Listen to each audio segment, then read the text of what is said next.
इमामों की और 4 मजहब फिqही मजहबों की बात आई थी, तो हमने शुरू में बतला दिया था कि चारों फिqही मजहब इब्तिदाई तौर पर ये मजहब बिदअत नहीं है। ये बात जान लीजिए आप, नाजायज मजहब नहीं है ना बिदअत है, बल्कि ये अहले सुन्नत वल जमाअत के ही मकतब फिक्र हैं और सलफ के उलमा के ही मकतब फिक्र हैं।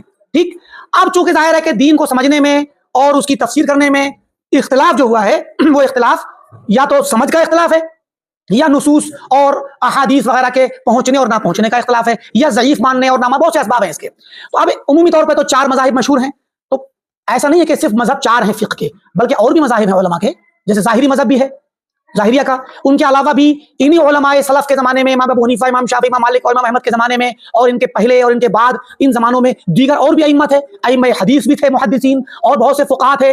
वो फ़ुक़हा इमाम मखहूल हैं, इमाम औज़ाई हैं, इमाम सुफ़यान सौरी हैं, और इब्न उयैना हैं, वगैरह वगैरह बहुत सारे उलमा हैं, फ़ुक़हा हैं जो उस ज़माने में मुहद्दिस भी थे, फ़क़ीह भी थे, उलमा थे। तो उनके भी बहुत सारे अक़वाल फ़िक़्ह के तौर पे और तफ़क्कुह के बाब से फ़तवे के तौर पे किताबों में मिलते हैं, और मौजूदा उलमा ने पुराने वक्तों की किताबों में महफूज किया है। तो अब क्या होता है, ये अक़वाल हमें कहाँ मिलेंगे? आम तौर पे अगर आप किताब पढ़ेंगे, किसी मसले में शरह पढ़ेंगे हदीस की, तो फ़तहुल बारी में मिल जाएंगे आपको, और नववी की शरह मिल जाएंगे, और दीगर जो तोहफ़तुल अहवज़ी मिल जाएंगे, और दीगर जो शुरुआत है, ऐसे ही इमाम शौकानी की किताबें नौल अवतार वहाँ मिल जाएंगे, ये इब्तिदाई किताबों में। वरना उमूमी तौर पे आप जो मुस्नद किताबें हैं और जो आसार की किताबें हैं वहाँ ज़रूर पाएंगे, मुसन्नफ़ के मुसन्नफ़ात में पाएंगे और दीगर किताबों में पाएंगे। तो ये अक़वाल मिलते हैं उलमा के फतावे, बल्कि सहाबा के, ताबईन के, तबा ताबईन सबके फतावे मिलते हैं। मुसन्नफ़ात में तो आप जो है सहाबा के, ताबईन के, तबा ताबईन के अक़वाल और फतावे पाएंगे। तो होता क्या है कि उमूमी तौर पे ये 4 मजहब ज्यादा बड़ी तादाद में फैले, तो ये 4 मजहब मशहूर हो गए। इसीलिए ये बात सही नहीं है कि कोई कहे कि नहीं 4 में से कोई एक मजहब इख्तियार करो, ये बात सही नहीं है। क्योंकि हो सकता है कभी कभी किसी मसले में चारों का कौल गलत हो और 5वां कोई और इमाम हो उन्हीं जमाने का, या उनसे पहले के, इन अइम्मा के पहले के से, सहाबा के जमाने से कोई सहाबी का कौल हो, ताबई का कौल हो, और बाद में लोग मुंतकिल कर रहे हो उसको। तो ऐसा होता है, ऐसे बाज़ मसाइल आते हैं। इसीलिए हक को 4 मजहब में महसूर मानना सही नहीं है।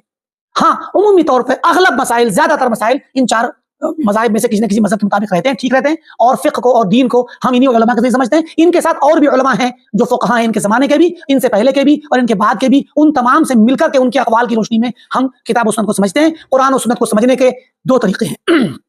एक तरीका इल्म का, और इल्म से मुराद इक्तिसाबी इल्म, यानी एक शख्स, एक तालिब इल्म अरबी ज़बान सीखे, अरबी ज़बान सीखने से ताकि उसको अरबी पढ़ना आए, और उसके साथ साथ फिर वो कवाइद सीखे। कौन से?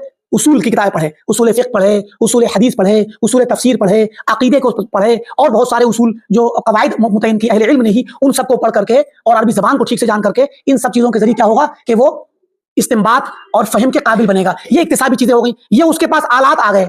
मगर जब वो बैठेगा पढ़ने के लिए, तो दूसरा रास्ता क्या है? अब वो उलमाए सलफ यानी सहाबा से लेकर के बाद के तमाम उलमा जो खासकर तदवीन के ज़माने के, तदवीन हदीस और उसके बाद फ़िक़्ह वगैरह के मुतक़द्दिमीन हैं, उन लोगों के जरिए खुसूसी तौर पर समझे जो पुराने मसाइल हैं, और जो नए मसाइल हर ज़माने के रहे, उसी एतबार से वो उस ज़माने के उलमा के जरिए लेकर के चले, उनके जरिए समझे कि उन लोगों ने क्या कहा है। तो अब क्या होगा कि अब अगर किसी कौल में उलमा का एक कौल, 2-3 कौल हो जाते किसी मसले में, अब आपके पास चूंकि इक्तिसाबी इल्म है, आपके पास चूंकि एक आला है जिसके जरिए आप पकड़ सकते हैं कि किसका इस्तिदलाल सही, किसका अंदाज सही, किसकी बात सही, किसकी दलील सही, ये पता आप लगा सकते हैं, क्योंकि ये इक्तिसाब है, कमा करके हासिल होने वाला इल्म है। अब अगर कोई इस पर भी पाबंदी लगा दे तो फिर ये चीज नाजायज हो जाती है। कोई कहे कि नहीं, आप अरबी ज़बान सीखने के बावजूद, इल्म के कवायद सीखने के बावजूद भी आप फैसला नहीं कर सकते कि कौन इमाम सही कौन गलत है, तो फिर यह धर्मी है, क्योंकि इल्म मुख्तसब है। और खुद अल्लाह के नबी ने फरमा दिया है कि रुब्बा हामिल फ़िक़्हिन इला मन हुवा अफ़क़हु मिन्हु, कि कभी कभी फ़िक़्ह का हामिल ऐसे शख्स के पास फ़िक़्ह को लेकर जाता है जो उससे ज्यादा बड़ा फ़क़ीह होता है। रुब्बा हामिल फ़िक़्हिन गैरु फ़क़ीह, कि कभी कभी फ़िक़्ह को और इल्म को ले जाने वाला फ़क़ीह नहीं होता, और जिसके पास ले जा रहा है वो फ़क़ीह होता है। तो आपने फरमाया था कि इस हदीस को, मेरी बातों को पहुंचा देना आगे। तो अब इसका मतलब क्या हुआ कि भाई बाद में भी फ़िक़्ह और तफ़क्कुह का सिलसिला जारी रहेगा। यही तो मुक़ल्लिदीन के साथ हमारा इख्तिलाफ है कि आपने तक़लीद को वाजिब करके इस्तिंबात और इज्तिहाद को बंद कर दिया, और इस्तिंबात और इज्तिहादी को बंद नहीं किया, बल्कि उलमा के दरमियान सही और गलत और राज और मरजू की तफरीक करने को भी हराम करार दे दिया। आपने कहा एक को पढ़ लो, चाहे हनफी, शाफी, मालिकी, किसी को भी, तो ये पकड़ने की वजह क्या होगी? मर्जी से, या पैदा हो जाए इसमें तो हनफी, और जो शाफी पैदा हो तो शाफी, या ये कि वो देख करके पकड़े कि कौन सी चीज राज है। तो अब मुकम्मल राज तो कोई भी नहीं है, तो किसी न किसी का फैसला तो करना पड़ेगा ना। तो कैसे फैसला करेगा? बाप दादा से सुन करके या किसी मुखल्लिद से सुन करके?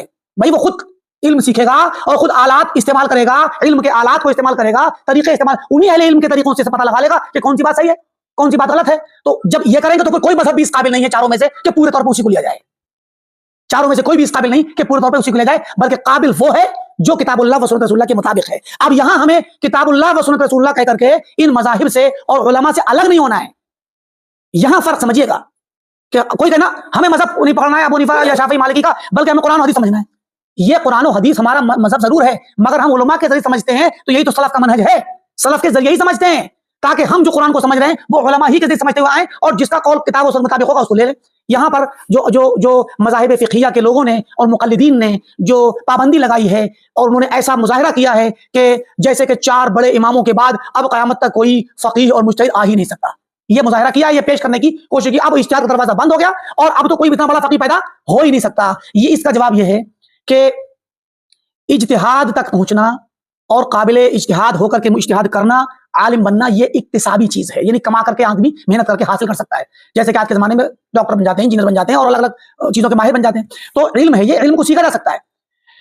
तो ताज्जुब इस बात पर है कि इल्म जो कि सीखा जा सकता है, उसमें तो आप कह रहे हैं कि सिर्फ 4 ही लोग बड़े बड़े आलिम बने, इमाम बने, और कोई बने उनके दर्जे का कोई हुआ ही नहीं। और जबकि वो रास्ता ऐसा है कि कोई भी सीखे क़यामत तक बड़ा आलिम बन सकता है। और हम देखते हैं कि नबूवत जो है, नबी बनाना, नबूवत को कोई आदमी हासिल नहीं कर सकता। नबूवत सीखी जाने वाली चीज नहीं है कि कोई आदमी ज़माने नबूवत में अल्लाह के नबी के ज़माने से पहले या आज कोई मेहनत करे और कुछ इल्म सीख ले जिससे वो नबी बन जाए, ऐसा नहीं हो सकता। नबूवत को कमा नहीं सकते।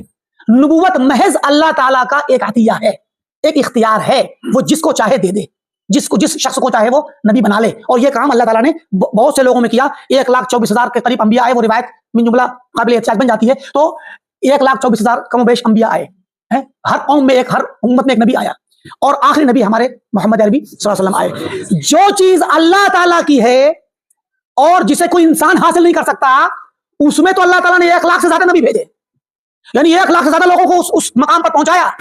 और जो चीज हर इंसान कमा सकता है, वह अल्लाह ने सिर्फ 4 इमाम भेजे। ये कौन सी बात है भाई? ये कैसे हो सकता है? यानी जिस इमामत तक कोई भी पहुंचे मफ्तू है। क्या डॉक्टर बनने का काम सिर्फ बुकरात ने किया था खाली है? अगर वो अकेला डॉक्टर होता या इब्न सीना डॉक्टर होता तो बाद के लोग डॉक्टर बनते ही नहीं। तो यही बात हो गई। हालांकि उनकी तहकीकात बहुत बड़ी, आज भी बहुत बड़े बड़े साइंटिस्ट हैं, बड़े बड़े साइंटिस्ट जिन्होंने बड़ी बड़ी थ्योरियां दी, तो क्या उनके पास साइंस बंद हो गई? अरे भाई, इल्म ऐसा होता है कि इल्म के उसूल होते हैं, कवायद होते हैं, ज़ाब्ते होते हैं, और उनके वसाइल होते हैं, ज़राए होते हैं। उन ज़राए के जरिए इंसान इल्म सीखे और पहले से मौजूद इल्म को हासिल कर ले, और जब उसके पास ज़राए आ जाएंगे तो फिर वो इज्तिहाद करने के लायक खुद बहुत बन जाएगा।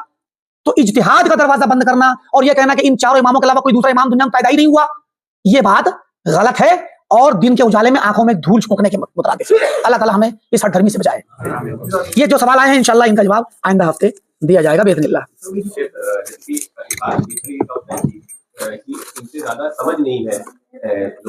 ये फैसला कौन करेगा? एक मिनट, बस समझ में आ गया, इनके अलावा किसी को समझ नहीं है। तो ये इमाम अबू हनीफा है, ये दूसरा इंसान है। तो इमाम अबू हनीफा समझ इनमें नहीं है, ये फैसला कौन कर रहा है? मुखालिफ कर रहा है, जिसके पास इल्म नहीं है। जाहिल इंसान करेगा फैसला। डॉक्टर साहब के प्रोग्राम के अलावा विदेश से अच्छा, तमाम हजरात के लिए और खासकर खवातीन के लिए ऐलान है कि कल इतवार में इसी वक्त मगरिब के बाद हमारे यहाँ सही मुस्लिम का दर्स होता है। डॉक्टर खलीलुर रहमान मदनी हफिज़ुल्लाह दर्स देते हैं और बड़ा अच्छा प्यारा दर्स है वो। उसमें तमाम हजरात शरीक हों और खवातीन भी शरीक हों और दूसरों को भी लाएं। इंशाल्लाह अजर अल्लाह ताला इस सबका अजर नसीब फरमाए और इस दर्स को भी आप लोग आबाद करें। ठीक है, इसी पे इत्तेफाक करते हैं।